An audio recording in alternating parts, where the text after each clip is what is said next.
Bathrooms usually have better lighting. Meeting is now streaming live on YouTube. Okay, we are going live, y'all. I guess we already going live. Are you sure? It says setting up your meeting on YouTube. And now. Okay. I'm gonna get a bite of my cookie. Why are you doing that? All right. We are live, everybody. Live. Okay. All right. Sorry. So we are live on YouTube. Okay. Oh. What happened? Hello, YouTube.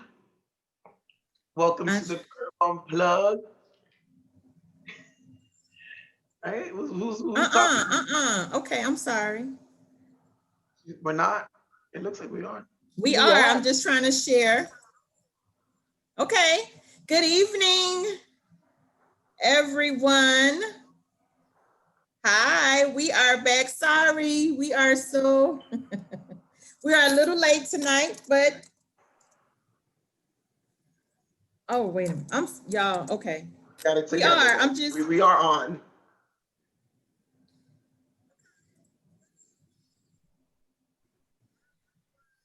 Cheers. Technical difficulties.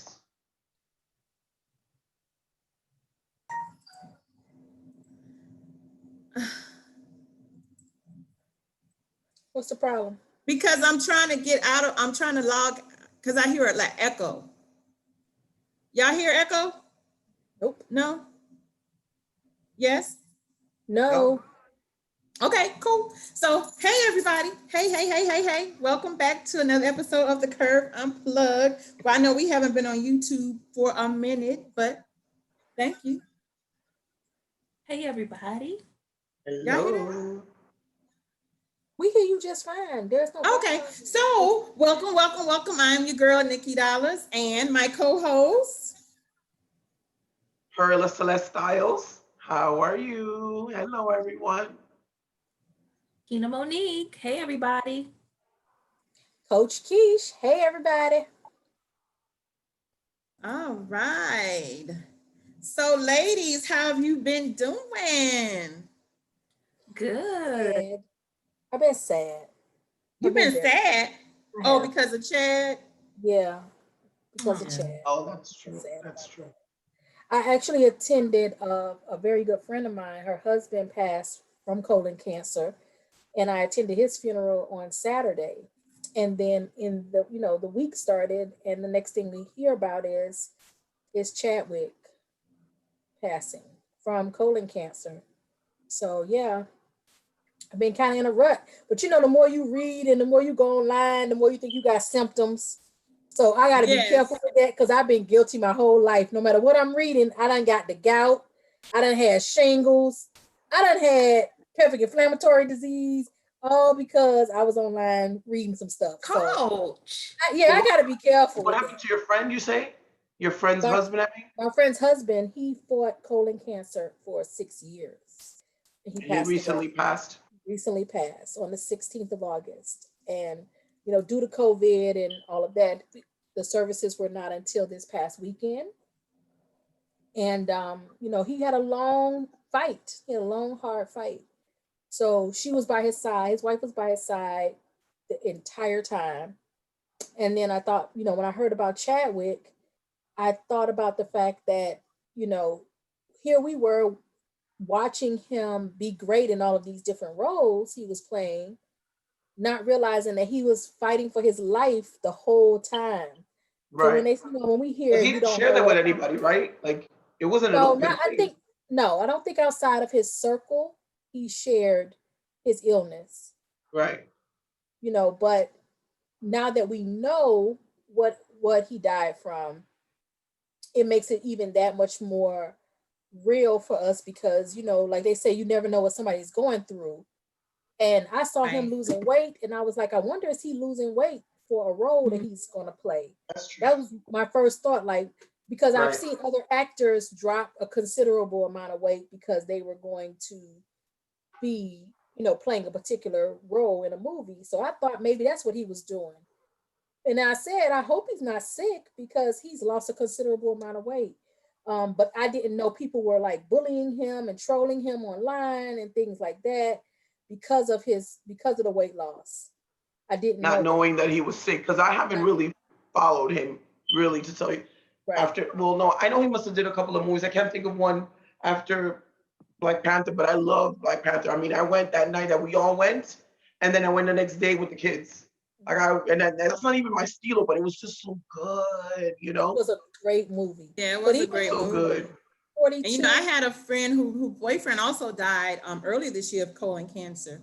So I'm like, just How old was knowing he? that he was 50 and he went really quick. They found out he had stage 4, maybe in November, December, and by February he was gone. So it was really quick. You know, it was really quick. And then to hear about our other friend's husband and now Chad, is like, wow, it's like the odds of 3 people. I know I don't know Chad personally, but I feel like I do. So Right. that's like if President Obama died, I feel like I know him. So if he died, I'm gonna be devastated, you know? Right. So 3 And people I knew. that picture died that's this going year. around with him and Kobe, it's like really Yeah. sad to look at them both together, and now they're both in heaven. But you know, and my daughter's father fought colon cancer as well, Oh and he wow. got it when he Okay. was 43. Really? Now he's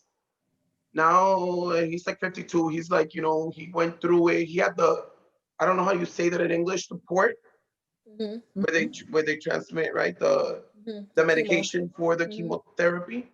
Mm-hmm. But let me tell you, living with him though, prior to him getting diagnosed, he would wake up every day because we were still together in the house and in the same bed, but not together. Mm-hmm. He would wake up with a pain in his stomach so bad that he would double over in pain and throw himself on the floor. And Oh I'd be in the wow. bed like, man, when are you gonna go to the doctor? What are you gonna do? You know, you need to go do something. The month before that he got diagnosed with that, I called his mom and his sister and I said, your son's gonna die in my house. He's not going to the hospital. He's not going to get help, and he has something really wrong with him. Mm-hmm. 2 weeks prior, maybe the right around the month before, which was right when we tried to go to the hospital, we thought he had like colitis or something like that. But Mm-hmm. he was, I remember very like September 8th, I remember the year, it was like 5 years ago. He um, went into the hospital, and he left my house. It's a long story. The point is that I feel okay. No, I got to tell you this part because I think it's important, this one, and I think I've said it before in another show. But basically, when he would come home, I would roll over to the side and know that he was home, and then I would just allow him to have his space, right? But this night, I must have not realized he was home, so I spread out, right? And at some point, he says that I hit him. So when I woke up in the morning, he said that I hit him, and he thought purposely. And that's only because I told him a story once about a friend of mine who purposely hit her boyfriend because she was mad that he came home late, and she was acting like she was having like a nightmare, like a nightmare, like whatever. So he thought that I did that purposely. Long story short, that push or that hit was from like the angels from above, Mm. because him leaving my house so mad and us breaking up that day made him go to his mom's house, and his mom seeing how bad he looked, and she was like, we are going to the hospital, and 10 days later he's having surgery because Oh wow. she made sure that he went to the hospital, and they kept him in there for 2 weeks. He was in there like days after in the hospital and was there 2 weeks prior to the surgery. So it was kind of like a push from up above, whatever it is that slapped you into reality to realize, get up out of here and let your mama see you. Because he was like, I mean, when I saw him in the hospital in that 2 weeks span, he was 156 pounds. He's a 6 foot tall man who weighed like 200, 210, and got that low. I remember getting on the scale next to him when I went to go visit him in the hospital, and I was like, to see that number, it was crazy. It was crazy, and he battled it for a while, man. His skin got really bad. I mean, to take the port out means he's in remission, but that any cancer, comes back. But when I saw that immediately about Chadwick, I sent it to him, like, because there was so much of a connection, like the 43 colon cancer. I don't what he doesn't really know, and I never knew, was what stage he was in. You Mm. know, Okay. I don't remember that part, but that's hard because come on. Yeah. And the one thing I wanted to talk about, because I remember then, you know, and I don't know if that's changed, but uh, medical places or the hospitals, the medical billing, whatever, they want you to get tested after 50. And they keep on seeing more cases earlier than that because Chadwick died at 43, but he was battling it for 4 years, which means Right. what? You know, he In was his much younger 30s. when he was diagnosed with it. So Mhm. that number, that 50, needs to be pushed Well, way they too. have. I know, like my doctor actually told me I should be getting a colonoscopy. And my brother, he's 39.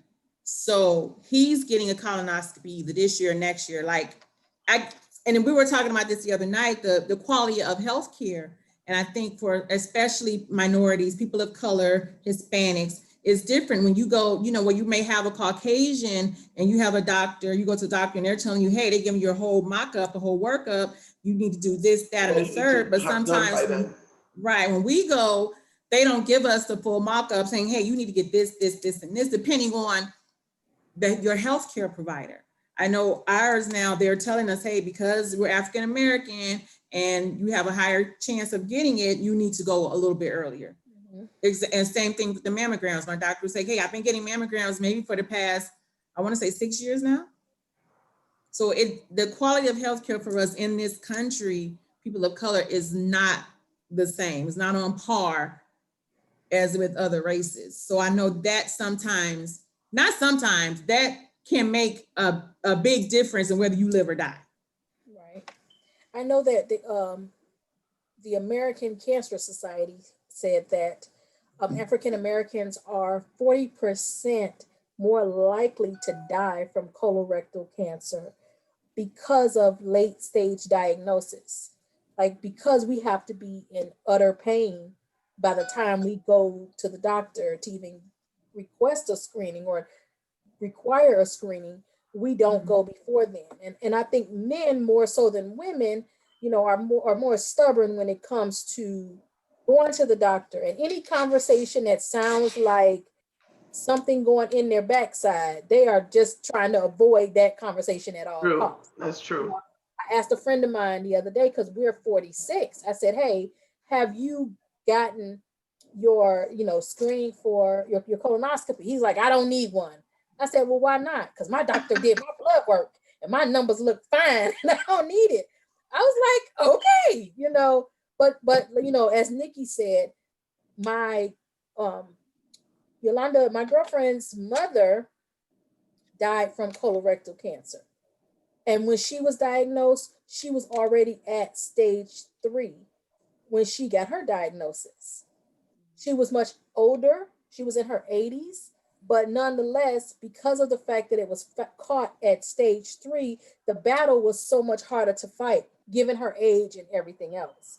You Of know, course. so they're suggesting that we go no later than 45 to start getting these screenings because although it's more men die than women from colorectal cancer, it isn't skipping over us at all. And people of color definitely want to make sure we're getting, although we are not the highest rate. Alaskan natives actually have the highest rate of colorectal cancer. Yeah, we are as Black Americans. It's 45 per 100,000.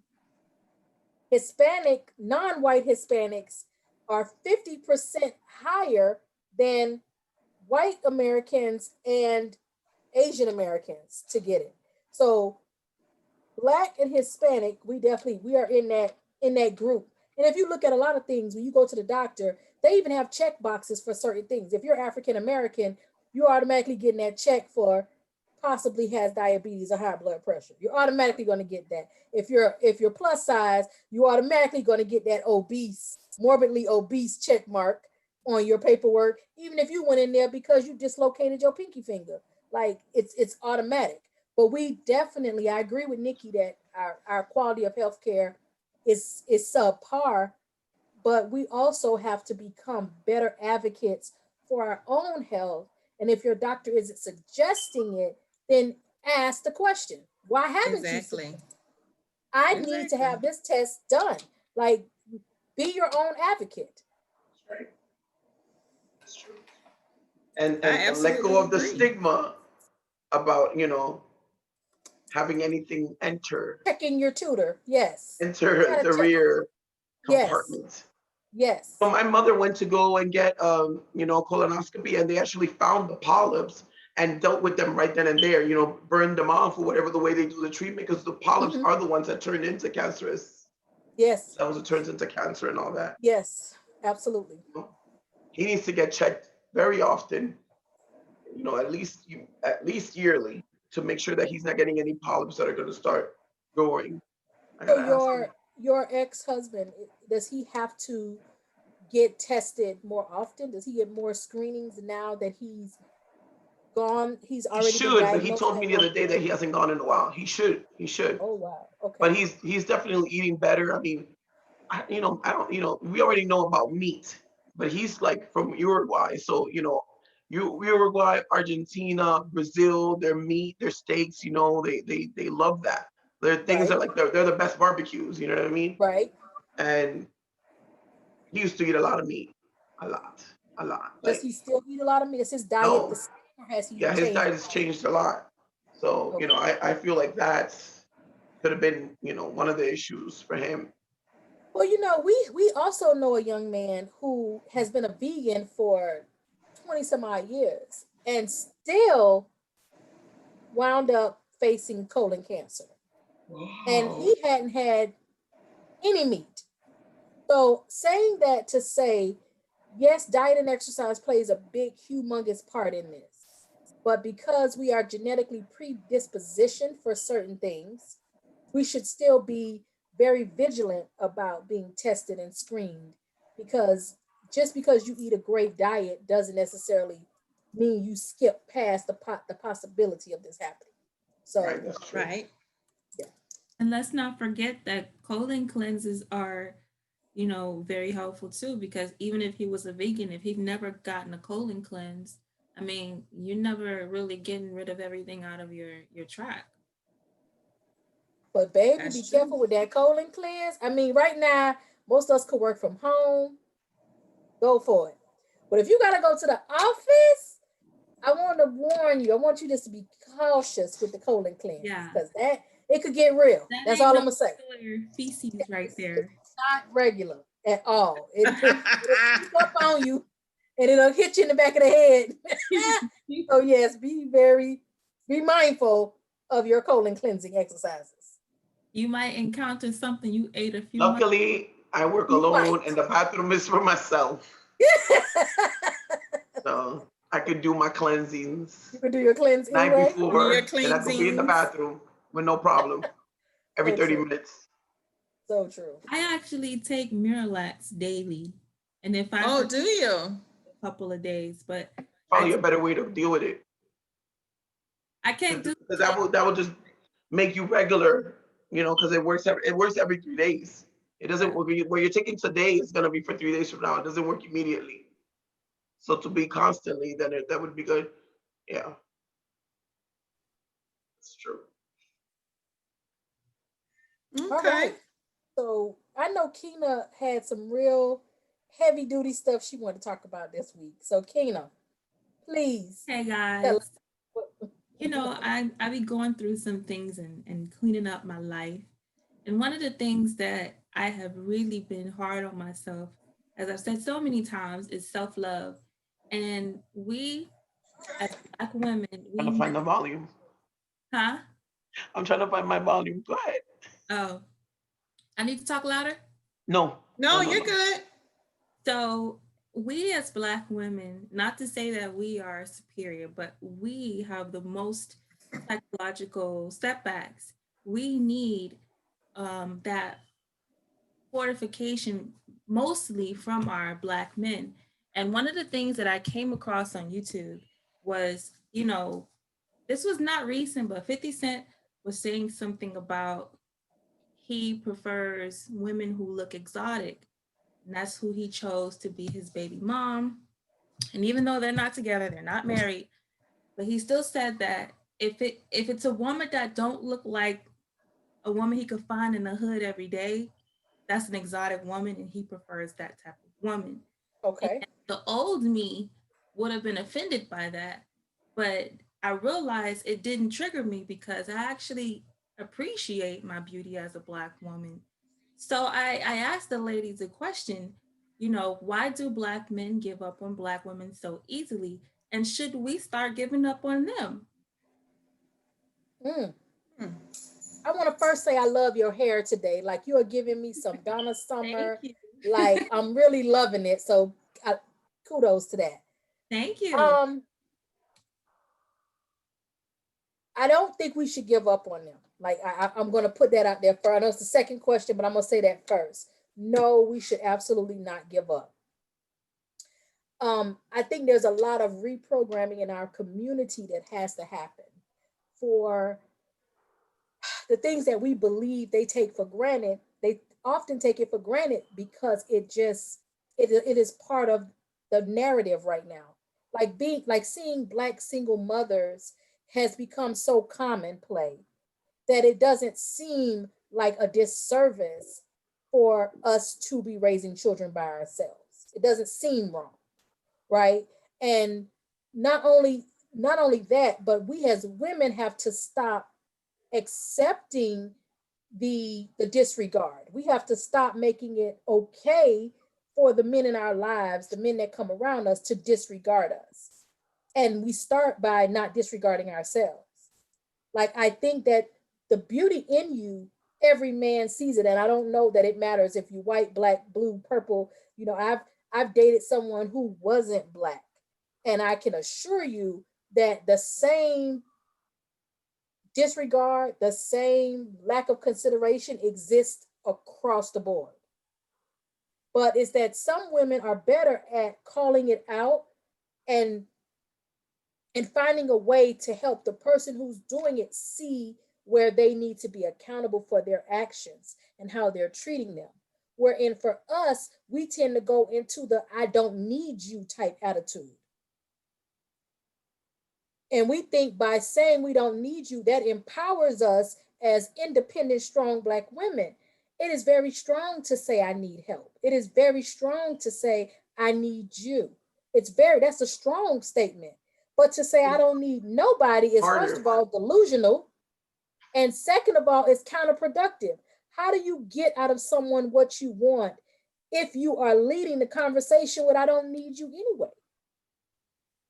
And I think as women of color, we are so tired of being disappointed.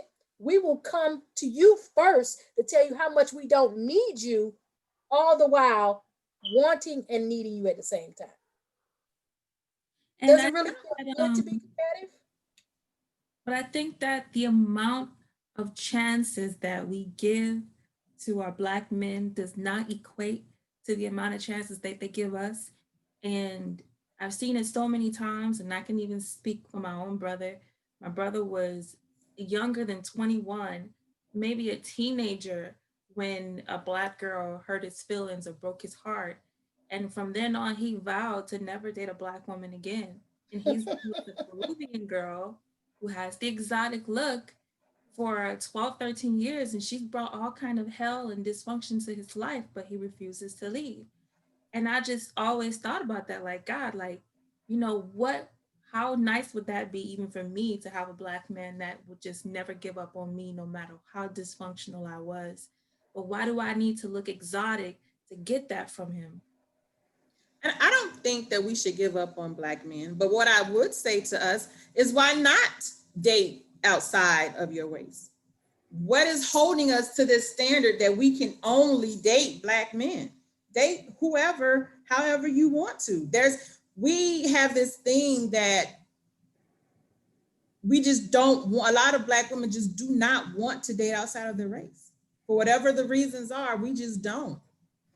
And that's not our Black man's problem. That's our problem. Like, there's nothing wrong with dating people of mixed races, other ethnic groups. There's nothing wrong with that. Why do we not want to date outside our race? What's the problem? Want to keep the race pure. There's no pure race. Aryan nation. There is no It could be pure race. 75% Afro, it's percentages. Keep it 80-20, whatever. Because there's always going to be Mhm. something mixed in. I don't think there's anything wrong with dating outside of your race. I don't think there's anything wrong with men who date outside of their race. My issue comes when the narrative is that somehow if they date outside of our race, then they're winning. That's what I have an issue with. Now, if you meet a young lady and you really like her, she really likes you, she just so happens to not be black, then shit, go for it. But when I hear black men say, I specifically do not date black women, now I have an issue with that because it's like you've decided that there's something wrong with black women, but every other woman is incapable of whatever this is you think black women do all the time.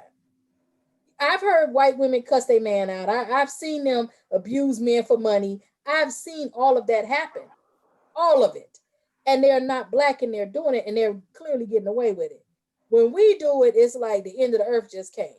That's what I have an issue with. I taught my sons, be good to somebody who's being good to you and love somebody who's loving you. Like that has nothing to do with race. But please do not think because she is not black, she's good. And if she is black, she's a problem.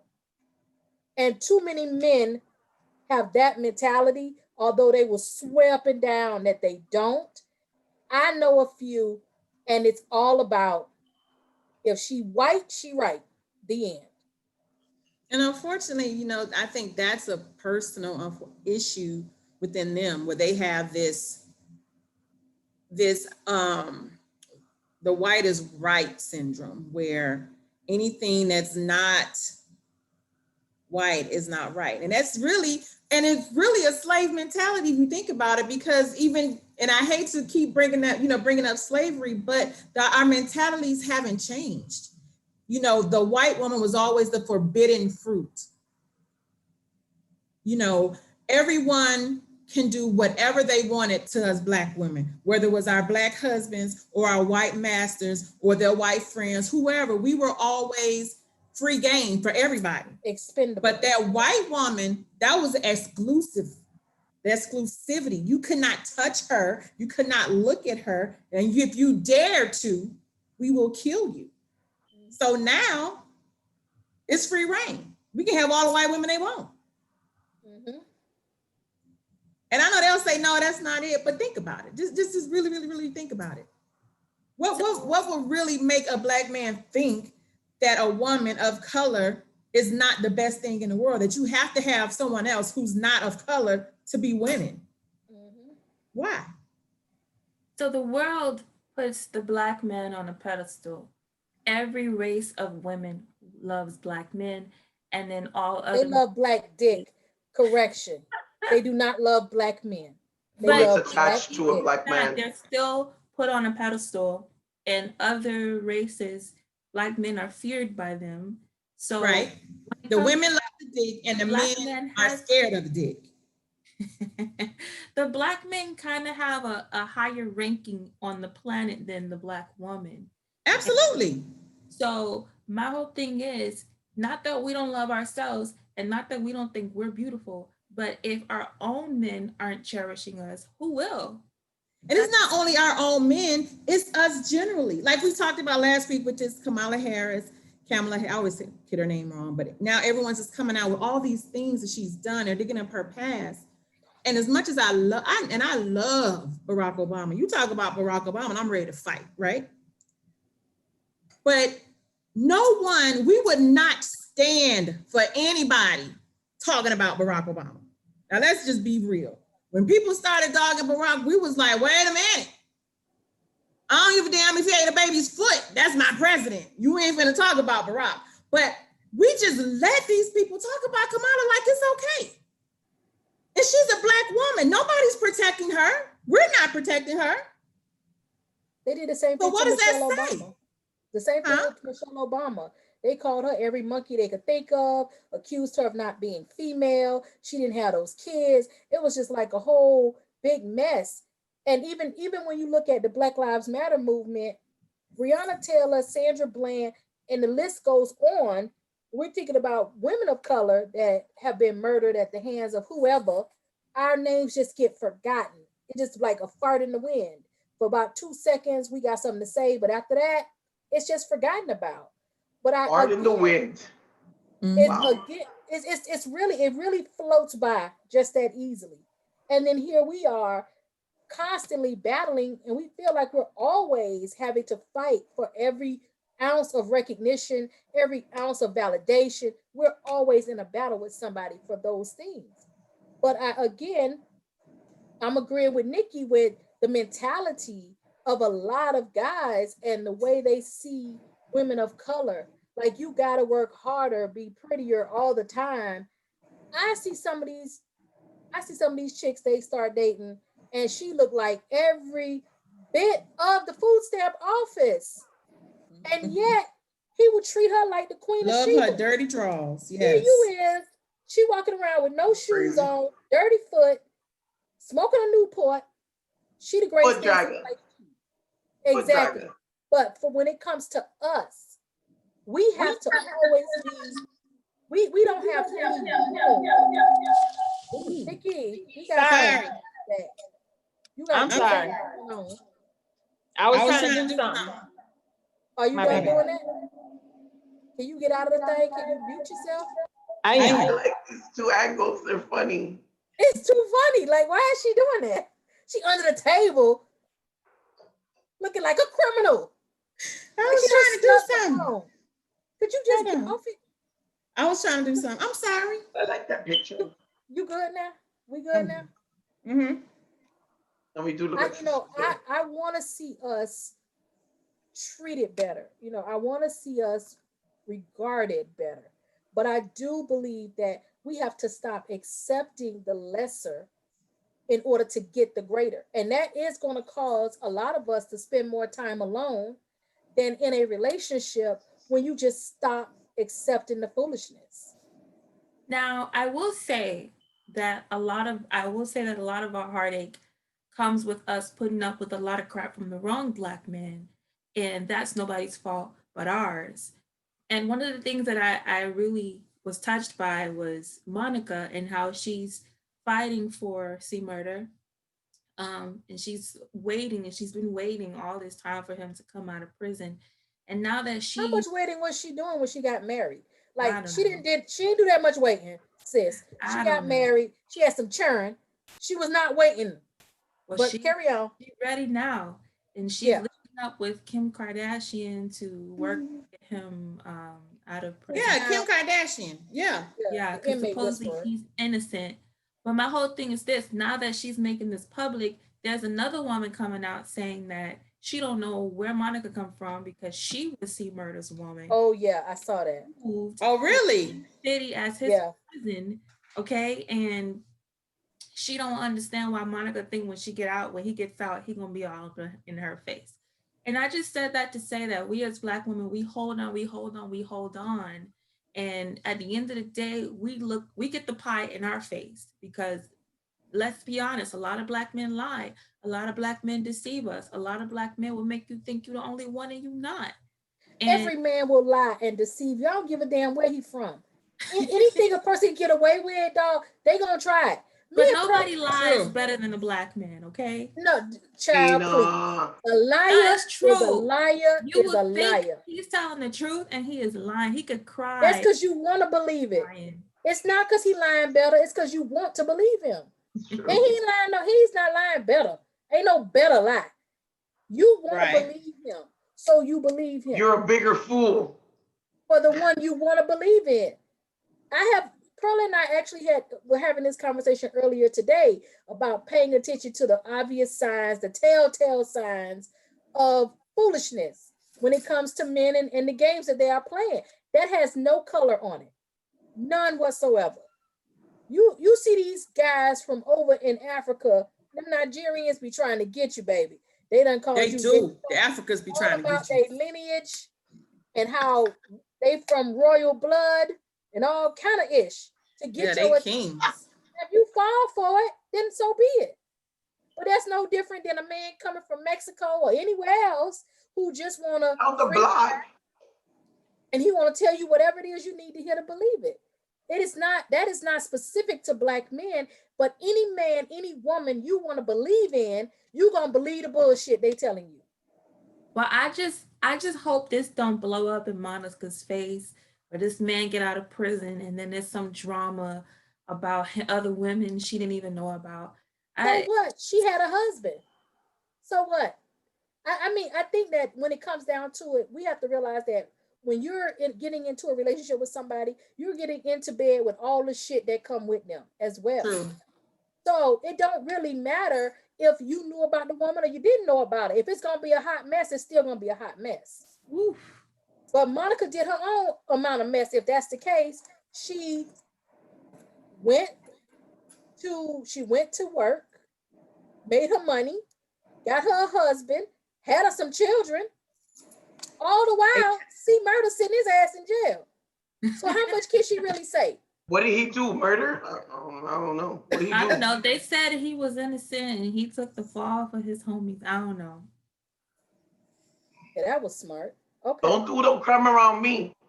I'm telling you right now, I'm going to jump for nobody. I will be the rat. I will be the first one to say yes. No, I'm not. Don't let me know. Don't let me know and don't do it around me. Because I'm not doing no time.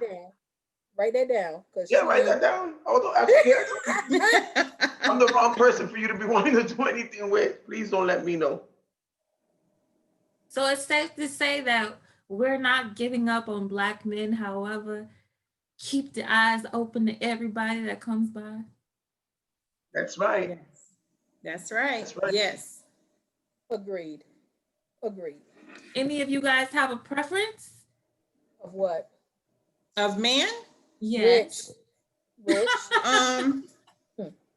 Yeah, a lot of greenbacks would help. If I'm gonna hear some bullshit, I need it to be financially worth my time. If I have to listen And to give me some good sex. My gosh. Like, yo, really? Yeah. I got the Like, bread. don't be coming here and you know you got some medical issues and you can't, now you want to be the bullish? Man, no, man. The broker they are, the more They need to make sure they take a little pill before they get there. Yeah. Sometimes that don't even help, depending on who it is. Like, yeah, get your life. That's true. Somebody's listening and they don't know you're talking about them. I mean, they could absolutely know they're being talked about if they are listening. I mean, at the end of the day, I find that the less a man got, the less hair, the less money, the less credit, the less inches, the less addresses, the most stomach and the less inches. Yeah, a lot of stomach, no dick, the little push to start shit, that little push to start dick. Like the more less that they got, the way more audacity they gonna show you. The way more they gonna show you. I gotta write that down. Yeah, they do have the audacity. That's all they got. It's the audacity. None else. I listen to guys because the less they got, the less shit they got. But you said the less audacity. The more less they got. That's what I call it. There you go. The more less. The more less. The broker, the fatter, the balder, the bad credit, too many baby mamas, been to jail too many audacity. times. Yeah. Yes, go to IRS and child support, no car. The more less they got, the more shit they gonna talk. If you don't have a car, don't even look my way. That's an absolute deal breaker. That is not true for me. Well, and even now, the way, because literally, I knew this guy. He was like the bomb to me, And you live near Brickell, and nobody's driving a car over there. Nobody's driving down there. Yeah, true. Nobody's driving a car. They're all Ubering because they all have good jobs working down there. You know what I'm saying? And he was cycled, and he had enough money to do it. He just chose to get out of that rut to be in the traffic drama. Freaking some pass. I don't even want to open this damn bill. Ooh. You know what I'm saying? All the things what it takes to drive in this town. You know, the Exactly. Mine insurance. go to my mama house, and she's so tired of my bills coming down. So I'm gonna tell them you don't live here. Tell them whatever. They still won't come there. Well, probably he need to rent a car when he take you on a date. Something. You know what? I'm not But so they'll keep taken it right aback. around the area. Like, where are you gonna go, Keena? Probably right there, in Winwood. I don't care. I'm not driving you, honey. I'm not so taken That's aback. fine. We'll meet there. I'm not so taken aback by the car situation I as think more I of your am. overall situation. I'm really I'm really concerned about the overall situation. Because if he says, well, you know, I didn't buy a car, my car broke down, I chose not to buy another car because I'm buying a house. And right now I can't have that hit my credit and I'm buying this house. I could deal with that. Of course. But again, I can't deal with somebody who has absolutely nothing and always needing something. And yet they got more criteria than a little bit. Like she got to be exactly 5'7", 120 pounds. She can't have too much booty, but she got to have some booty. And then she got to have a good job. She can't expect me to pay for nothing. Like you Flat got stomach. criteria, flat stomach. You got all this criteria that all these boxes you got to check off to make sure I qualify to even be in your company. But you the one with all these negatives. No, you gotta have a car. I'm sorry. I don't care what you buying. Buy a car and then come talk to me. If I get flat, who And not coming? have a car and not have an apartment. Like, you know what I'm saying? So you gotta have, you know. I mean, I can deal with you apartment not is having very an important. apartment living in South Florida because maybe not. Yes. It's expensive to live here, so I get I that. have to know Wow, the we all overall do it. situation. We're all living here, paying I our have own to bills and know. having our own True. apartment. No You're car. right. That's like You're minimum right. stuff right You're there. absolutely right. Get your I life. have to know the overall situation. That's important to me. Because you could pull up to my house in a Mercedes, and that's all good, but you can't afford the condo. And they about to Yeah, I come don't want that repossess either. you.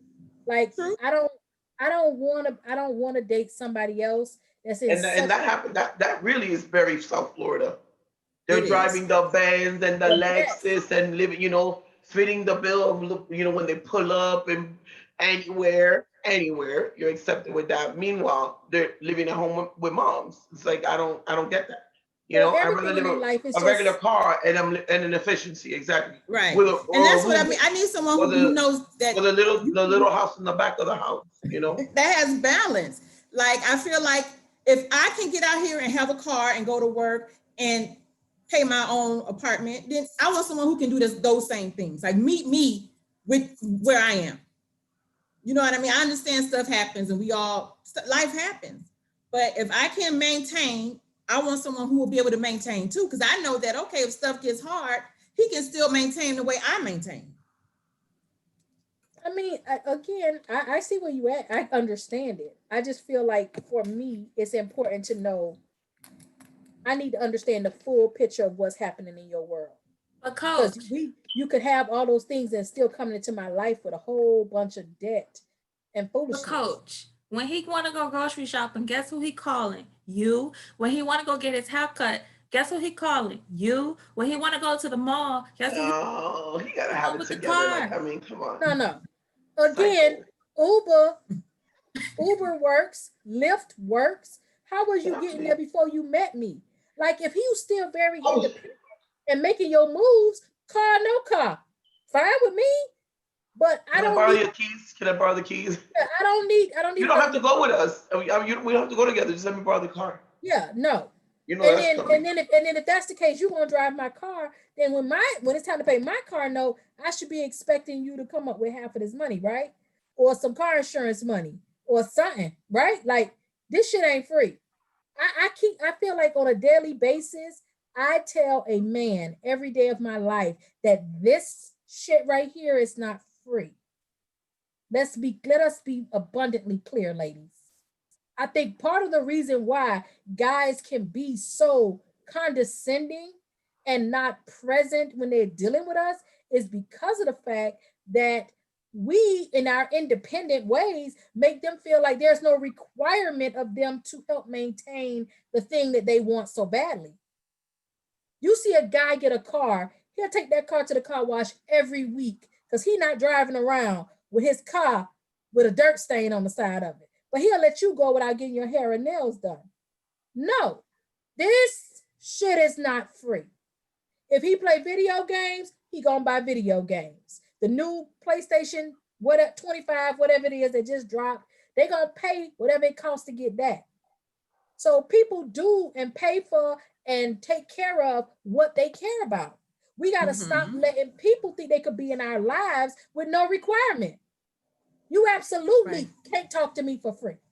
Right. That's why it's a requirement that you have your own vehicle. That's required. How exactly do you want payment for that? I don't give a damn if you walking, long as I don't have to walk, long as I don't have to put gas in my own car, long as it's all about me. And see, I want somebody that can do all of that. I want you to have all your stuff and still come to me and do all that stuff too. Because I feel like you, I don't want to say as a man, but yeah, you got to be able to do all that. As my man. You have to be able to do everything that I can do. There you go. What did you say, Pearl? I'm sorry. As my man, not as the man, but as my man. Correct. Right. You have to. When you say that this costs money, you mean what? Like you mean that you want what? My life, my world is not a free world. If my life looks the same with you in it as it does without you in it, what the fuck I need you for? What are you here for? What's your love language? At this point, I think it's gifts. She ain't taking it recently. She ain't did the new test yet. I ain't do the new test. I'm just grabbing at straws right now. At the end of the day, I just feel like somebody in my life, as much as I know I can be there and support and have you and look out for you, it's the same way I expect you to be able to do for me. Exactly. And if the answer is you cannot do anything for me, I don't need you calling my phone repeatedly. I don't want you texting me, expecting me to respond.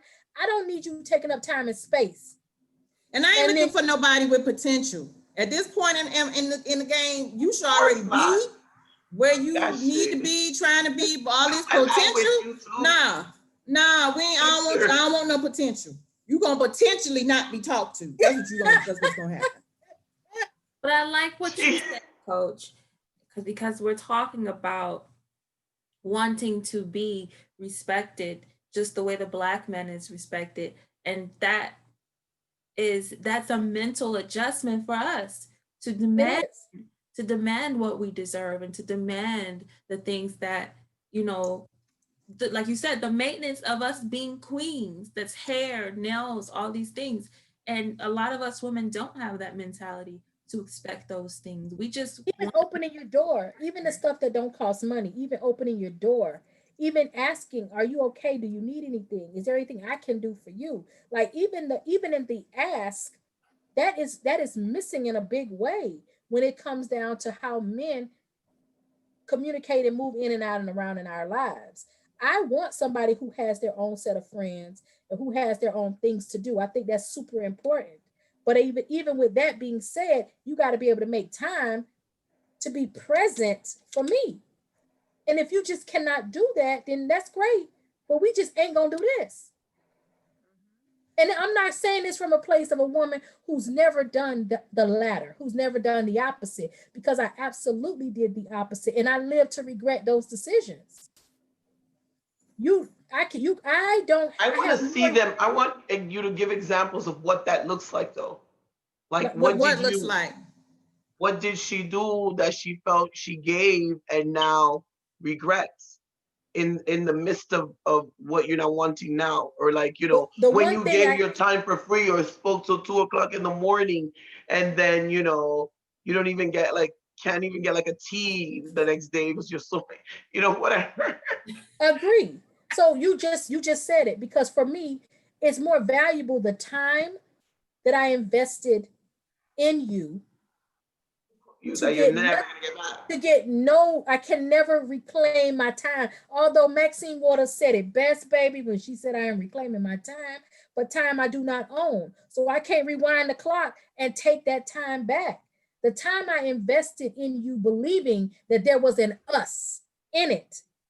The mistake I made was not being present in the moment enough to see that this is not going in the direction that I really wanted or needed to go in. That was my mistake. But what I regret the most is the amount of time it took me to understand that, to get there. Forget the money that was spent, because I'm too ashamed to even tell you how much money that was. To tell you about the money that was spent and all of the going out of my way to hurry up and go do. All of that effort and energy was just spent with no return on the investment. Hell no. I will never do it again. Yeah. And if you can't be a whole bunch of other stuff, you at least got to have some money.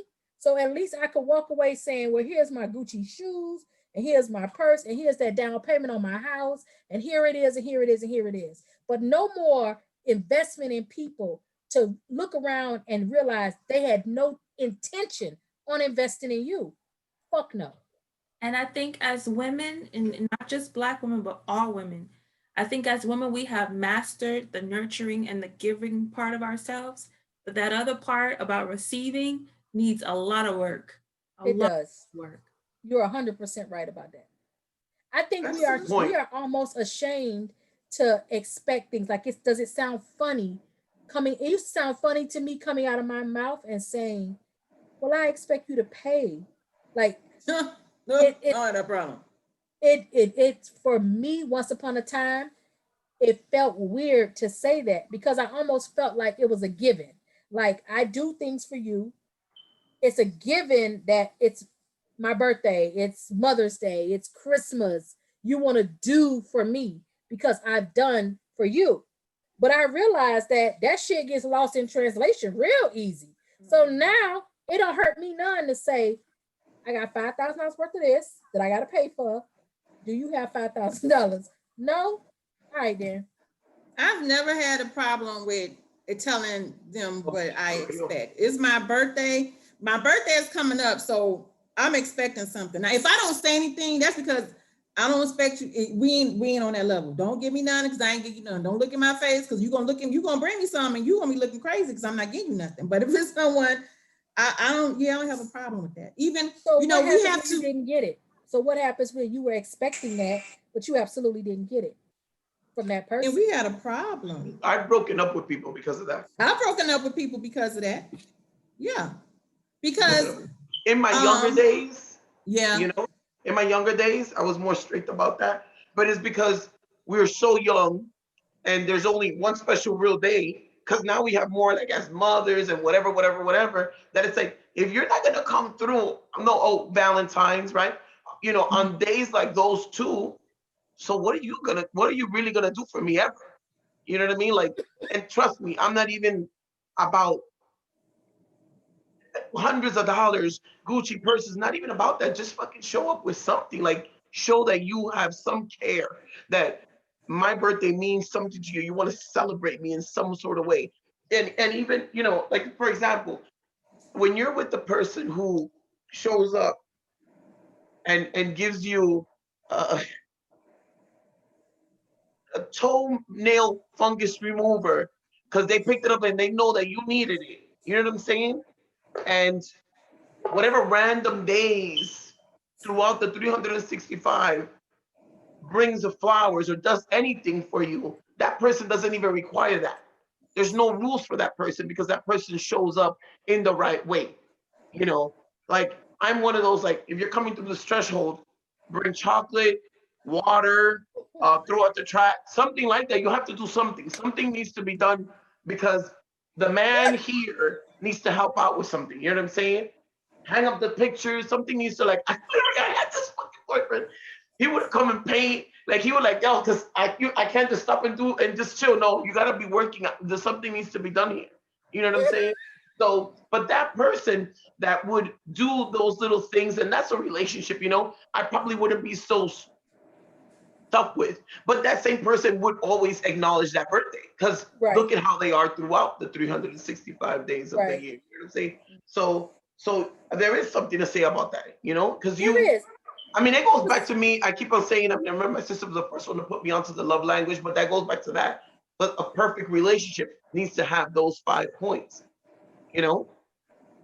And there's people that their love language is giving that needs to be constant. That sounds like it's you, coach. At this point, it is. It wasn't always like that, but I've It sounds done like mine too, which is acts of service. I've done my own inventory over my lifetime, and I'm looking at my relationships and realizing how many times I was giving, and not getting much. Even if I pointed out, I like this, I want that, it's so easily forgotten. And I do stuff sometimes just to test the waters. You know what? I really like this. That's really cute. I really want that. Just to see if it's gonna register somewhere and then be delivered upon me. The answer is usually no. I wind up going to buy my own shit. But I don't wait anymore on someone to do those things for me. I just go ahead and do it.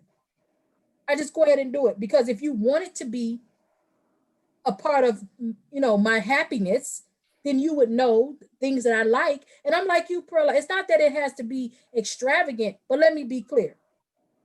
Mother's Day is every year in May. My birthday is every year in February. And Christmas is always December 25th, right? Those dates don't change. It's always the same. So if you couldn't figure out, it's right now, September. My birthday is in February. And if you that poverty stricken, that February gonna run up on you and you ain't gonna be able to make it happen, start putting a little $25 away right now. Be prepared because I'm not going to change my expectations because you got to pay your light bill. Like I'm just absolutely not doing that. I don't mind. I don't. If it's someone who gives all the time, then I'm fine at not being extravagant. But on my birthday, yes, I expect extravagant. I do. That's my day.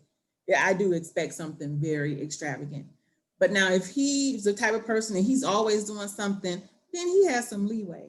But yeah, I do. I expect that, and I always drop hints. Even with teaching people how to treat us, I realize a lot of guys don't even realize it that they don't. And I guess because we don't let men open doors for us. So when I'm out on a date, I always walk behind the man because I'm not opening up my own damn door. When he comes around to the car, I stand right there because I'm not opening up my own damn car. You gonna come around and open up the car? I'm not doing it. And a lot of times they just stand there looking at me like, and I be saying, oh, okay, until they finally get it. But we're so used to just frigging the door open and keep it moving. No, I'm not opening up my door. But it takes how time. recently have you done that? Has it worked and they learn to do it that way? Eventually, yes. I mean, it's just like a child or a dog. You train them, you keep saying the same thing over and over and over again until they get it. But it takes time. Wow, she said a child and a dog. I'm done. And I use that loosely, but those are little things we don't think about. Normally when we go to the mall, we with our girls, we just open the door and keep it going.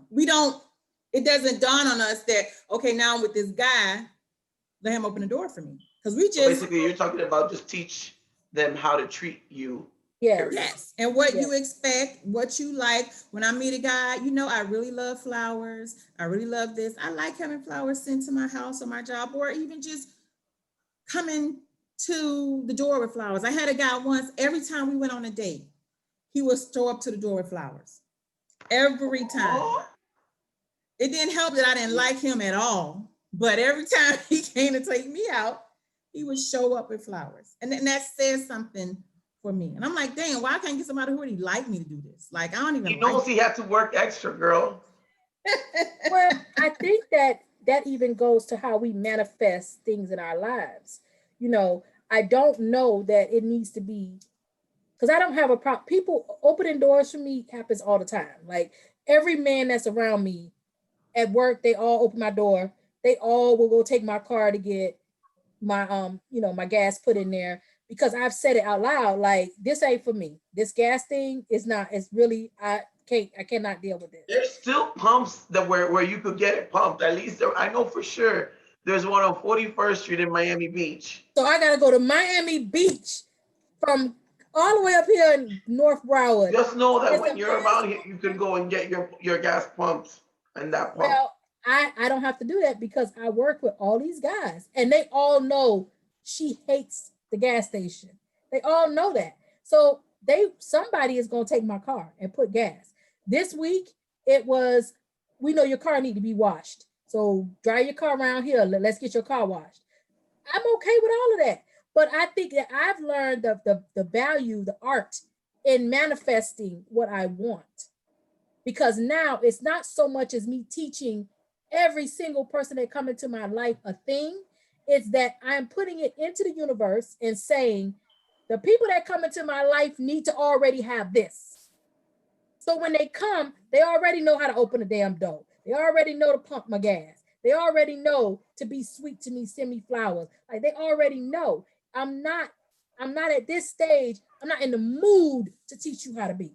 The minute you start talking and the shit sound crazy to me, I'm done talking to you. Like I'm done. I don't want to. I will not babysit. Even in manifesting, there's still some things that person still has to learn how to be with you. So still some things you're going to have to teach them. But he's going to have to learn and teach about each other. True, but I'm thinking about basic, what I consider fundamentals of dating or liking somebody. And open the door is basic fucking fundamentals. You should do it for your mama, your grandmama, your aunties, your sisters. And so doing it for me should come natural to you because it's the thing that you do as a gentleman. Now, are there still some things specific to me? Yes, just like things specific to him or her or whoever. But at the end of the day, the basics, I'm not teaching that class. And I don't think, and I know that's a basic, but and because we're so independent, a lot of men don't do that because they get shut down.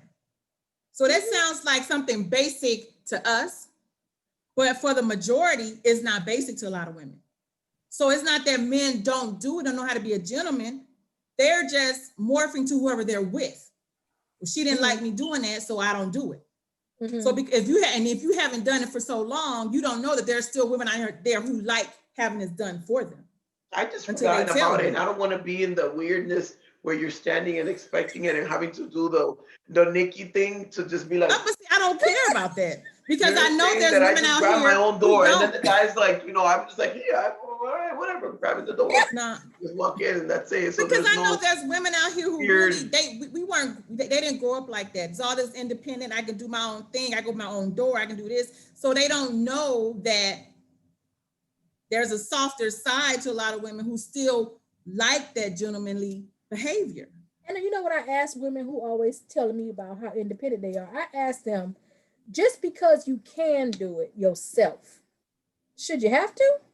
Exactly. Like I ain't mad at nobody in this group because everybody here work, pay their own bills, make their own way. Like I ain't even mad at that. But my question is, just because you can, sis, should you have to? Should you have to? No, I shouldn't have to.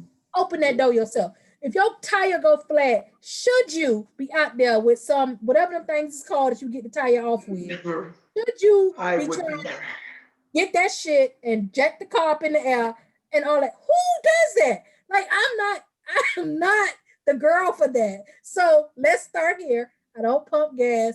I do not change a tire. And I don't do no self-maintenance on a car. I don't know where the oil I goes. don't know that you want to, but if you were single, you just end up doing a lot of things that you just do because it just needs to be done. Not because you want to do it. It needs to be done. We should be walking around adding that as like a badge of honor. And because to me, the message you're sending out is not only do I not want you to do it, I don't need you to do it. No. I need you. Because even if I could do it myself, I don't want to. Do you want to do it all by yourself? And no, and I'm not saying that you want to, but like I'm a single person. Like if something breaks right now, I'm not going to call somebody and wait for them to come over here 3 hours later. I'm going to fix it myself. Not because I want to do it, because I know it just needs to be done. That's not me telling a man what? If I had a man in my life. What waited for it? Like, I don't, what is it that plumbing? There's an actual leak. Like, what is it that you have to deal with? Because I would be like, somebody needs to come and do it. I would like wait it could be anything. Like it could be something, the door handle, the screw is out and it's leaning. I could just screw it back in. I don't have to wait for you to come over and I don't even want to go to my toolbox, but I get it. First of all, I don't know what you use to fix that. So no, but I know what I'm saying is that a Phillips. lot of things when you've been single for so long, you just learn how to do certain things That's because true. you're No, single. I got you. so I've been single. And that's not because I want to do it. I don't want to do it. And if there's a man in my life, I ain't doing it. But because there is not, if it's just me, I got to do it. I get what you're saying, Nikki. What I'm leading to is a lot of times the things that we say out of our mouths do us out of getting help because we're so busy proclaiming how fucking independent we are and how we don't need nobody. Like the fact that we walk around waving the flag all the time with how I don't need you and I could do my own shit. It to me it discourages somebody from wanting to help because your mentality comes across like, well, what I'm gonna ask her? Why I'm gonna try to help somebody who's very adamant that she don't want to need my help? Right. Absolutely. And what I'm saying is, yeah, I need help. It's not that some stuff I truly don't know how to do. Like change a tire, I honestly couldn't begin to tell you. My daddy tried to show me one time, and then he said, "Baby, get AAA," because obviously this ain't gonna never happen. Now I want to share this advice because okay, I follow a relationship coach. It's a guy, Tony Gaskins, on YouTube, and he said that, and this is coming from a guy. He said that a woman is dating properly when she's going through guys like this in the dating stage. Because he says you want to make sure you're not compromising any of your needs because as long as you're putting everything on the table, it's going to weed out all the people who have That's true. nothing in your life. That's true. So don't waste time giving people 3 months to see if maybe they might turn. No, give them a week or two. If that ain't it, keep it moving. That's true. Disagree. Only because, I mean, to a certain extent, like I agree. Like I'm now into knowing this is what I want. Yes. I don't want to waste my time. No. But at the same token, I believe that even in manifesting the person that you want, there's still people who come into your life for whatever reason. That person may not be your forever mate, but they're in your life for a reason. And you have to be open to know, and you have to have discernment to know, what am I supposed to learn from this person? And maybe this person ain't supposed to be in your life at all, because a lot of times we let people in our lives who's not supposed to be there, period. Right? And sometimes we still learn from them, but I do, it doesn't take long, but I don't agree with every other week. That's just too much for me. Every other Not week. every other week. I'm just saying, don't whatever it is. Someone you're don't dilly dally. Don't wait 3 months. Well, let me get to know them a little bit more. No, Right. just be open and don't compromise on your needs. And but you don't even really get to know a person until 3 or 4 months. Like I don't think you can really say you really know a person and know they don't have everything you need in 3 weeks to decide, okay, that's it, I'm done, goodbye. Like But I you're don't gonna think know if he has the car, the good job, and some of the things that you already know that you don't want to probably deal with, or that you're, like you said, who was it that said, I'm not trying to mold anybody anymore. We don't have that type of time. So you'll know those type of things, But he could come in the door having all those things, but he has a shitty attitude. You find out in 4 months after he gets upset that he's an abuser. You know what I'm saying? So you can't really gauge that on that. Or you can find out in 6 months that maybe he got a wife or somewhere in wherever.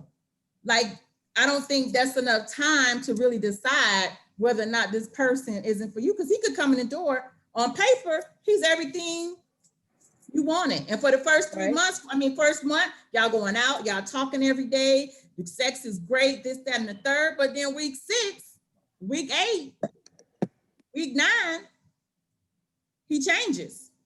But I think it has more to do with those subtle red flags that we tend to overlook just because we feel like, well, I'll never have anybody if I keep pushing people aside for this. But I think what he's saying is don't overlook those small red flags in the beginning. Don't, like you said, don't look for potential in something. If it turns you off, and that would be a good show, because that was something I was thinking about earlier, to really make a list of what that looks like. You know what I'm saying? Like, what are those context cues clues that people are gonna tell you, or like, oh, how do you say, I'm guarded. Like what does guarded mean? It means I'm not trying to have something serious right now because I've been through something. So Or I that's ain't not a never person dated a that's big gonna girl be, before. huh?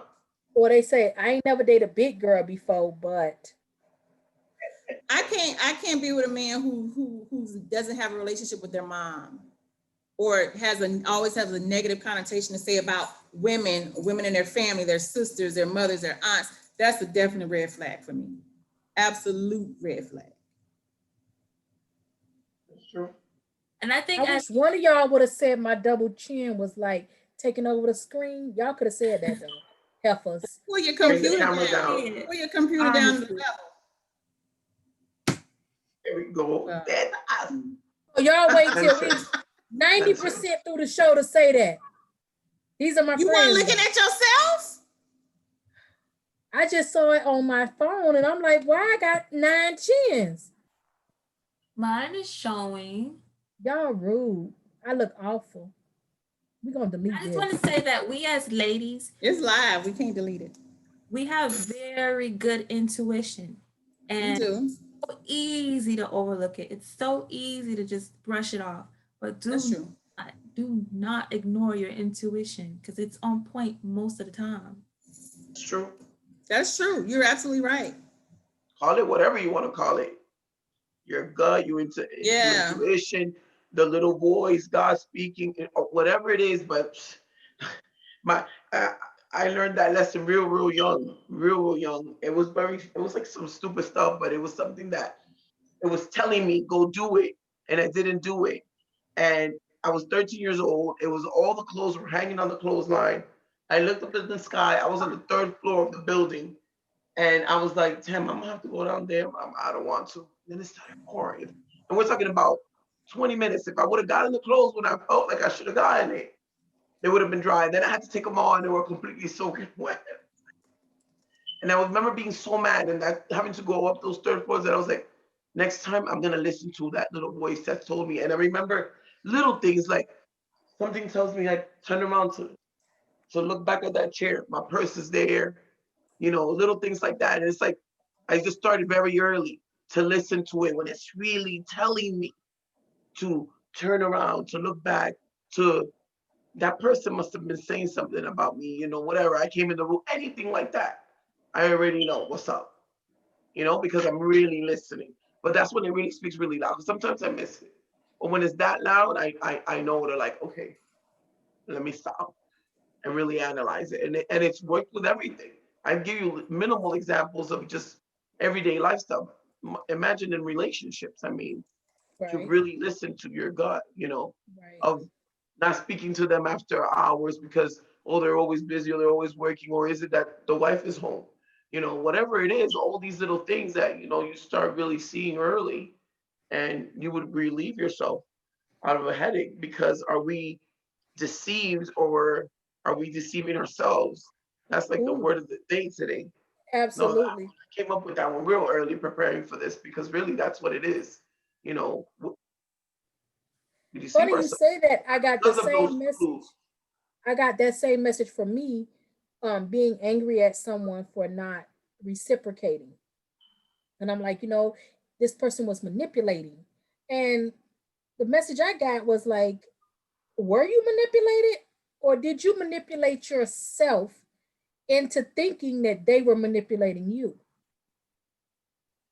Because when we talk about telltale signs and what's just more than obvious, what do we see and what we know? If you're present, you know how it feels presently. But if you are, as Perla called a visionary, and you have now gone 6 months down the line and you've already imagined the house and the little dog and the wedding and all of this stuff, you're failing to be Manifestation. present. You're failing to be present. So you have imagined a life that does not match your reality. What is the reality? Is the reality that this person is trying to move towards the same thing that you're moving towards, or is the reality that you are comfortable and dependable and you're available to them. And they want to keep that access, but they're not moving towards that thing that you've been wanting so badly from that situation, because it's really not a relationship. And I was guilty of that. So I always say now, be present. Be present and check in with yourself. Make sure you're seeing what's happening today and you have not found yourself 6 months, 7 months down the line fantasizing on what it could be. Because, yeah, some of that disappointment, we bring it on ourselves. That's true. True. No more frogs and no more potentials. No more Nikki, frogs. I'm fresh gonna out. give you that frog because that frog is so meaningful to you. But you know And what? I'm gonna be give you honest that. with I you. found it so pretty. That's No, why I but you bought it guys because it's say made out that. of beads. Mm-hmm. The frog is really one of my totem animals. One of my spirit animals. And I keep saying I want to kiss no more frogs, but he's really one of, but I don't want to kiss no more frogs. But he's one of my animals. He's always at my damn door every night, a big old frog. You know, you're talking about real life. Yeah, In real life. there's a frog that hangs out of her house every day. Okay. But I ain't kissing no more damn frogs and no more potentials. No. I'm That's fresh so out. pretty. He's sitting outside the door. He on time. He's dependable. He show up when he say he coming, and you don't want to give him a chance. I yelled at him and he stayed away for like 2 or 3 weeks. Then he back. Funny. That is funny. So I think, go ahead. I think when Keena asked us about giving up, I still say no, we don't No. give up.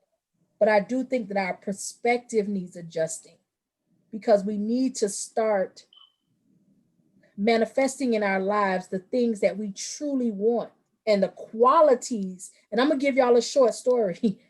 A few months ago, I was sitting with friends and we were talking about what kind of person you want in your life. So I started describing all of these characteristics of this person that I wanted in my life.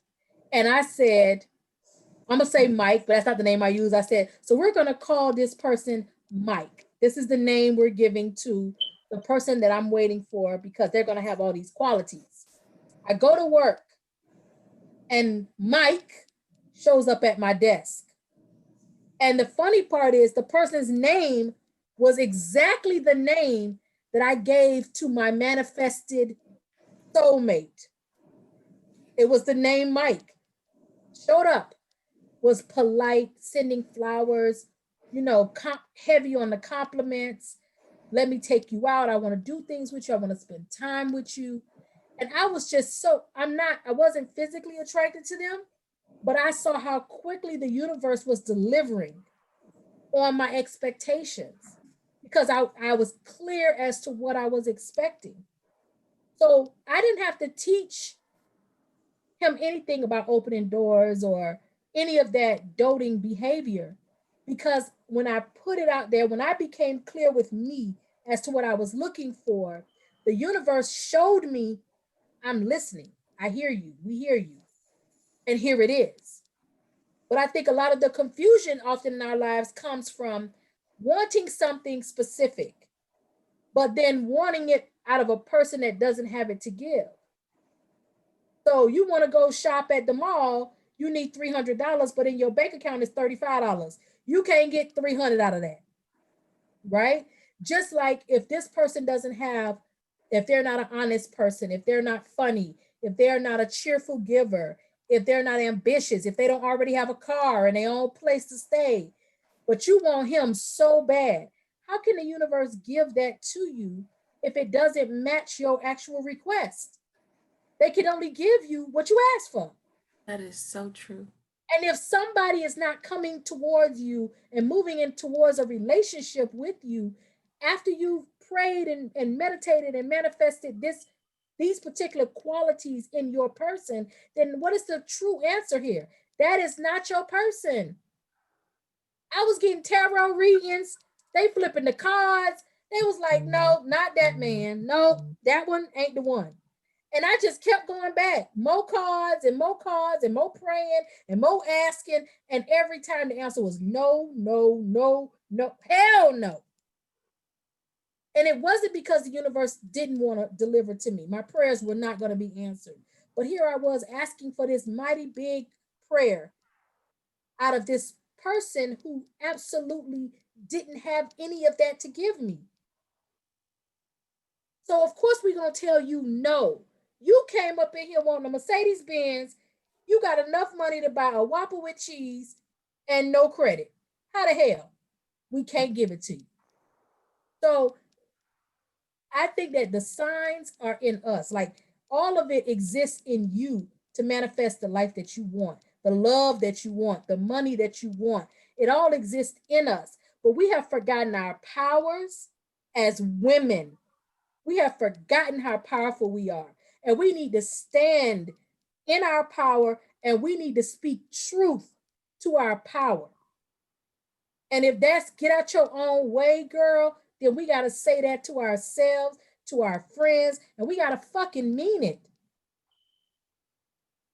I can agree. I will say not to give up on Black men, but also not to give up on yourself.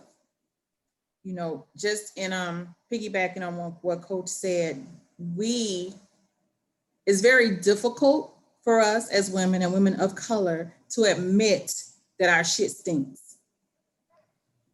You know, and that's not to say that someone hasn't done, we've all been done wrong by somebody, man, woman, child, but to really get to a point within you where you go within you to find out whatever it is, it needs to be fixed. So when you do start manifesting your person, everything else is in line.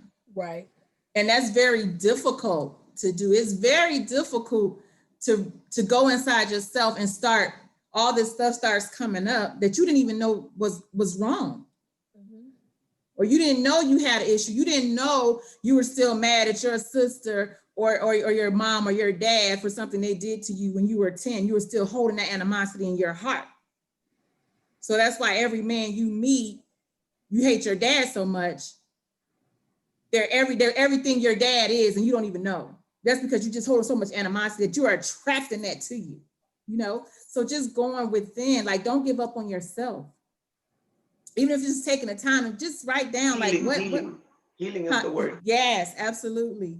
We do need healing. You have to admit that there's a problem. We have to admit that there's a problem first, that there's a wound that needs to be healed.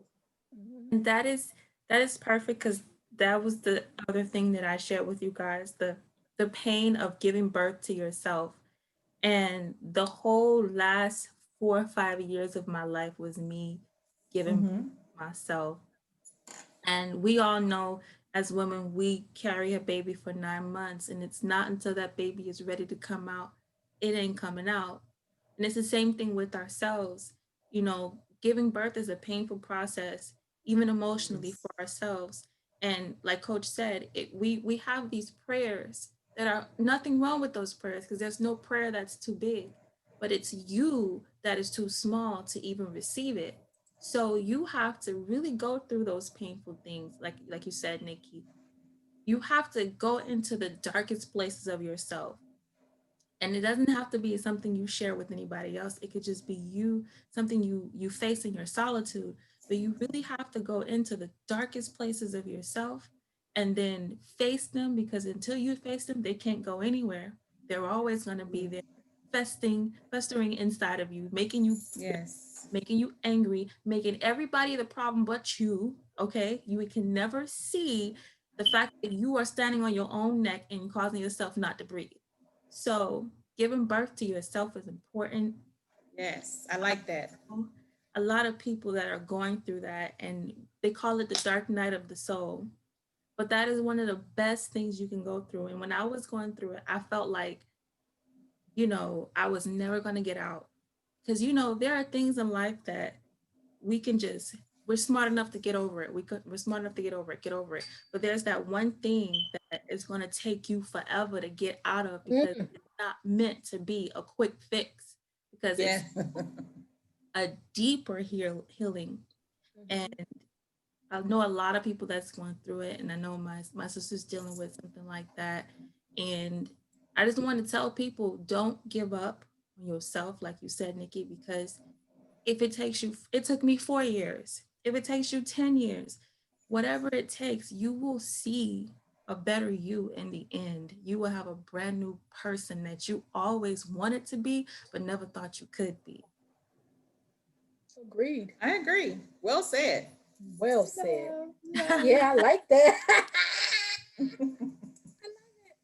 Yeah, I That's do. I important. totally agree with you. That is important because we can't, I even would if the want to see best is a of list of things, how you did that, or how to see that, how you would deal with it, because I like think on a we get daily very, basis. If it's very positive heavy. affirmations, if it's meditation, yoga, all of that being present, like we use that word all the time with yourself and how that even looks to even achieve it. Right, That's what Right. I would, because I would right. get me that list. I need it for myself. Because I think we hear people tell us all the time, you gotta love your, like I was being told that all the time. You gotta love yourself. And I'm sitting there like, what the hell are you, what are you getting at? Because I do love me. I do love me. But in But you're loving fat. you, yeah, all that. But when it comes down to it, like truly loving yourself means you're willing to tear it all down in order to build it up again. Like you know that this process is going to require a lot of digging out. No matter what have you ever cleaned out, you got to take all the mess out and see it all strewn out all over the place before you're able to clear out what needs to be thrown away, compartmentalize the things that need to be put in a certain spot, and then open up space for more. Like we become hoarders of people and even bad situations if we're not careful. And we Mm-hmm. don't want to be that. We want to manifest and we want to attract all this goodness. But in order to truly get it and hold on to it, you got to get rid of the mess. You know, and our families could be, if you're the dependable person in your family, once you become that person, everybody expects you to always be with the right advice, with the answer to the problem, and it becomes a burden. And then other people come into your life, and instead of you requiring something of them, you're still sitting in that same space of being dependable and accountable and a problem solver. When do you know to be sensual? When do you know to be a little needy? When do you know that it's okay to be a damsel in distress sometimes? Like, when do you know to do that? If every role you play, from your family to your friends to your job, is a role of being accountable, responsible, and dependable. When do you get to be anything else? You don't. Nobody does Right. that The for whole you. thing of love yourself, people throw that out like it's a destination, it's a journey. You weren't born with the skill to love yourself. It is something you do daily. Yes, Yes.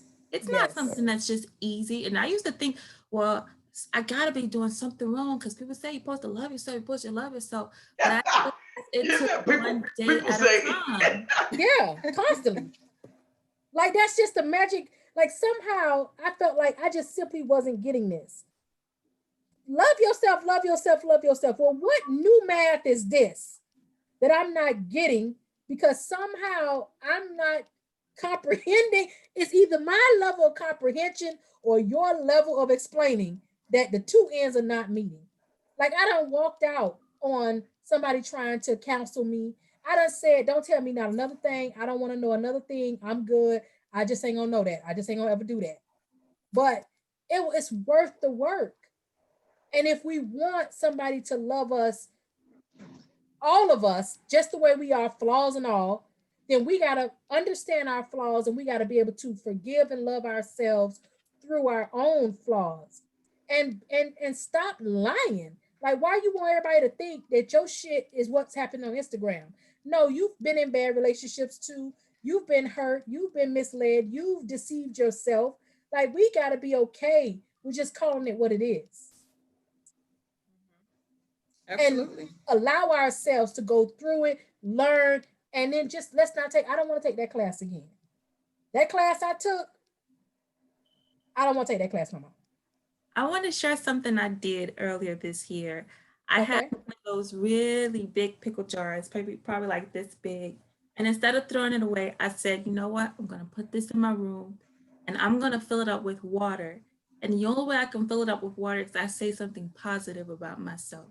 So every day I will wake up and say, I'm beautiful. I love myself. I'm smart. I'm amazing.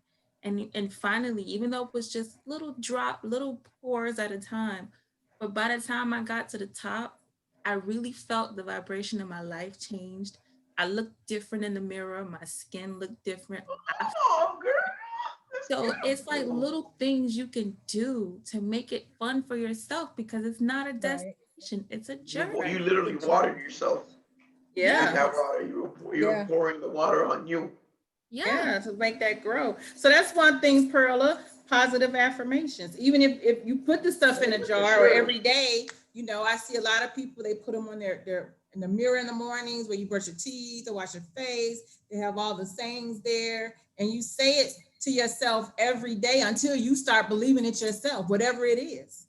Right. you know it may take you a month. Okay, I'm beautiful. Okay, now I'm rich, or I'm blessed. I'm successful. I'm abundant. Whatever it is, I'm healthy. Whatever it is, start doing your positive affirmations. I even Absolutely. started getting out of my own way. Like it started raining a few days ago. And instead of being frustrated with the rain, I just stood there for a minute.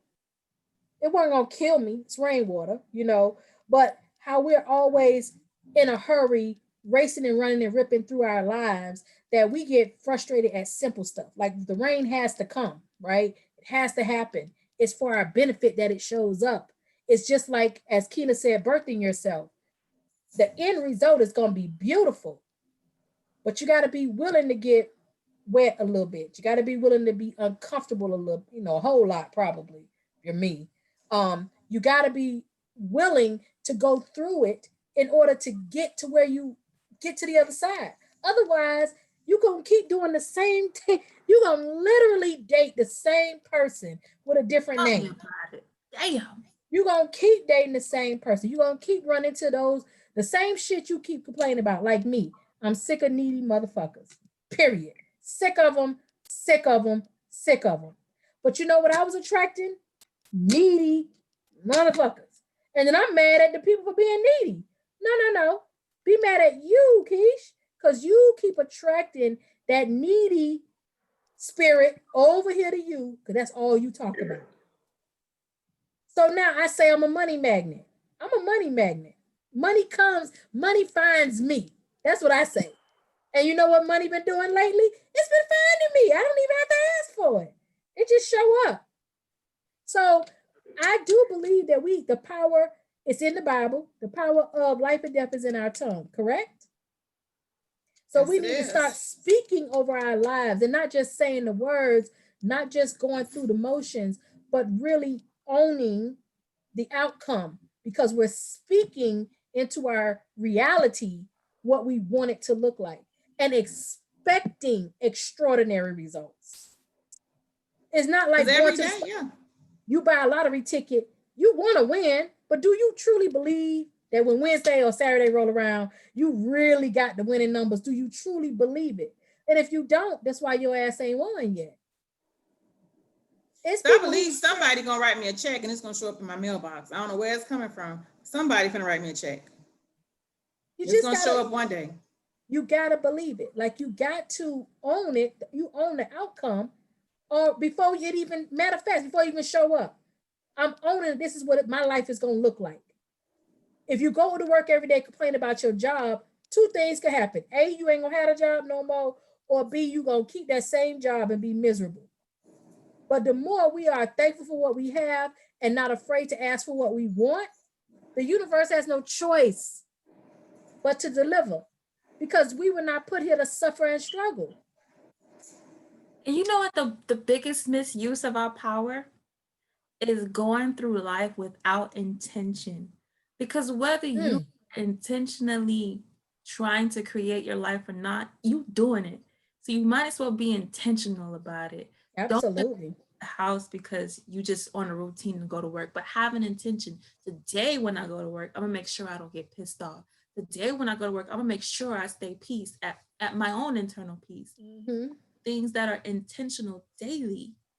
Mhm. I think I use my intentions wrong. Cause I know some days I go to work and like I be wishing somebody would say something to me. I wish. I Using your wish. intentions wrong. Yeah. But then they don't say nothing. Then I be like, okay, well, ain't nobody saying nothing to me. I feel so calm today. What's going on? Like, yeah, I don't know. My intentions be backfiring because they be like, you don't really want that. They be like, yeah, no, you don't want nobody to say nothing to you. I'm like, I really do. I have been intentionally saying, oh, this is going to happen for us today. This is going to happen. And when I open my mouth, it actually happens. So I'm learning slowly but surely just how powerful our thoughts and our intentions, as you said, Keena, perfect word use. And that's so funny. Wasn't this that big thing, The Secret, a couple years ago? The guy Yes. that did the video with the book and it was all over Oprah, like Yes. Yes. It's And some and of the those important people stuff. they unlocked part of the journey for me because The Secret really it talked all about how powerful you are in your own space in your own life. And I think a lot of us feel like we are just victims of circumstance and we don't have any power over our situations. You know, some things are going to happen, but I look at Chadwick and realize this was a young man who was fighting for his life. And it didn't, he still set out the intention to create, to be a creator, to bring something to life and make something real for his people. And he did exactly that in the time that he had. That doesn't mean he wasn't going through something. It just means that his intentions were to still show up, be present, manifest, be great, wow give in something pain. back. He owned that. Did he look like he was suffering when he was on the on I mean I looked at 42, Marshall, and him in Black Panther, and he didn't look like he was in any amount of physical pain on any one of his scenes, unless he was supposed to look like that on a scene. But this was a man that was going through something, and he still started out his day with the intention of still having a great day and still doing something great. Right. So what's holding us back? Mm-hmm. That's true. Mm-hmm. Like, do you Yep. really believe you deserve a great mate in your life, or is it like buying a lottery ticket? You would love to have it, but you're not so sure that you are going to get one. So you just kind of say, that would be great to have. Are you intentional about it? And yeah, a couple of frogs are gonna show up, but still, are you No more. intentional are you intentional about having your king in your life? Are you intentional about it? And let's talk about being bold. Let's talk about asking and dreaming for things that maybe our parents would never have dreamed of. You know, just being bold and courageous and allowing God to prove us to be, you know, to prove us to be omnipotent or however you say it.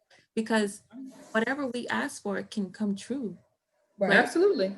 ask for little things because it's that thing where we want these big gifts, but inside we're small people. And you have to expand who you are so that you can ask for bigger things and believe they're good enough for you to have. I think we've Absolutely. been doing that with the show. You know, my grandmother was hell bent on me becoming a teacher. Like that was her deal. But I learned that you can teach in a way that doesn't require a classroom. This is the classroom, right? Right. So I think that we in every way we move right now, our parents' perspective was totally different. They came from a different time and place, and you were supposed to go get that good job and stay on it for 30 years and then retire. You know, you get married, you have a couple kids, you buy a house, like there, but that was still an improvement on what they saw growing up. So they passed along what they knew. And now here we are doing something that nobody told us that it was going to be okay or fun to do.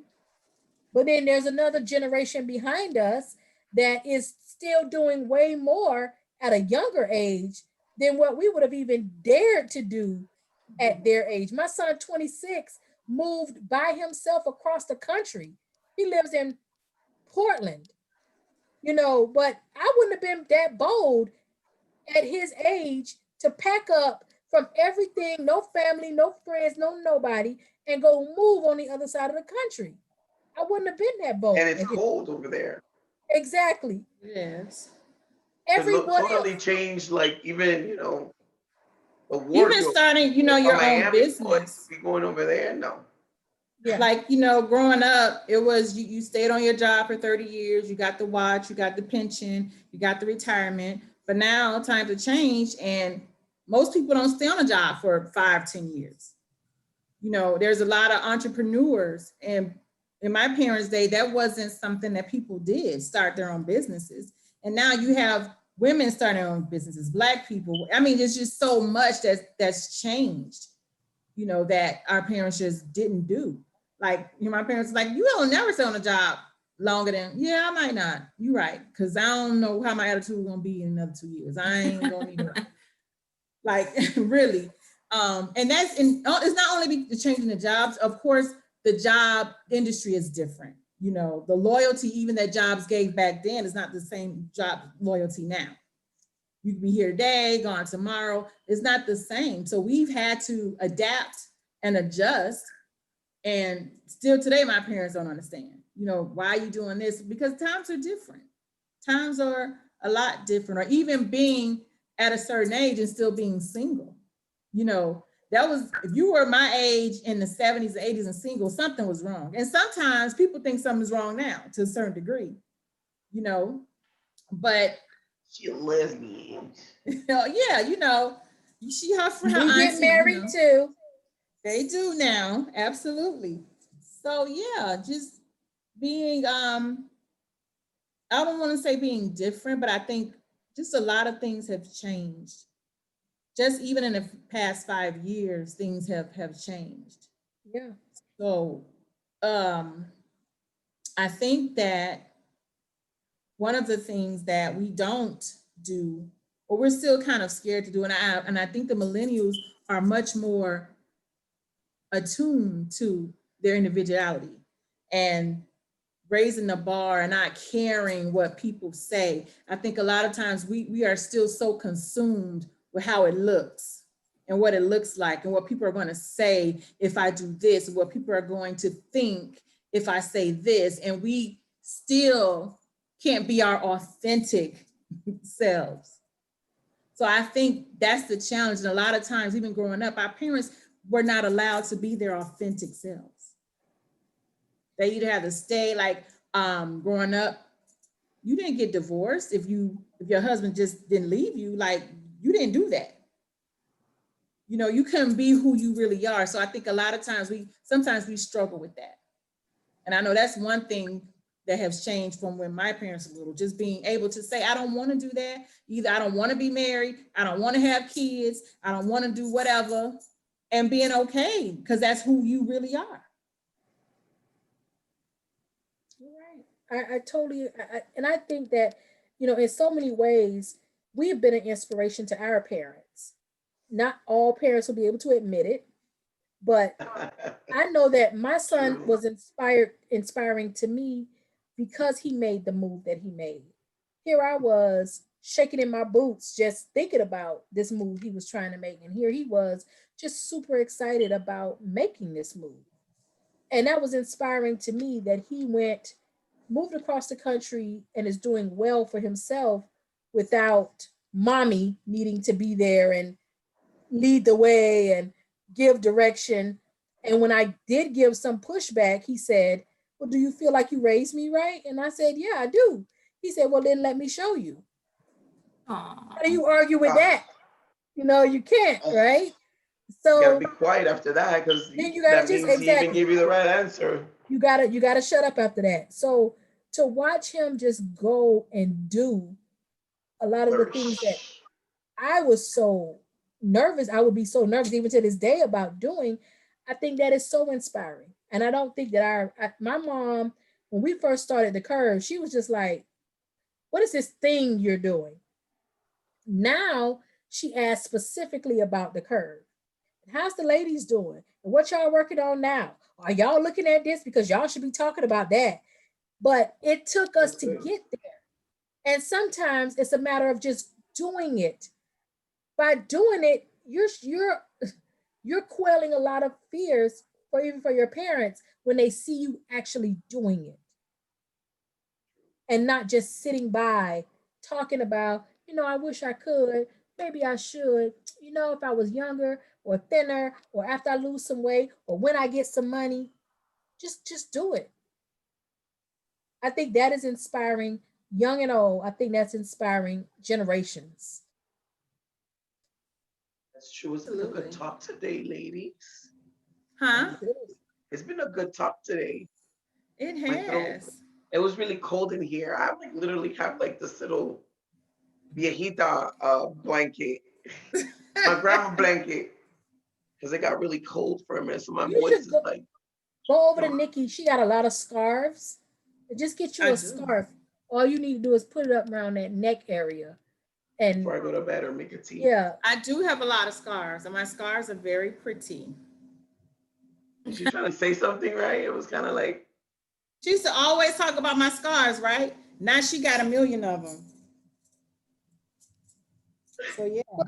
we weren't you talking weren't about. saying something negative. I wasn't She saying used anything to. negative. I It just was said sounding shady. It was, wasn't it?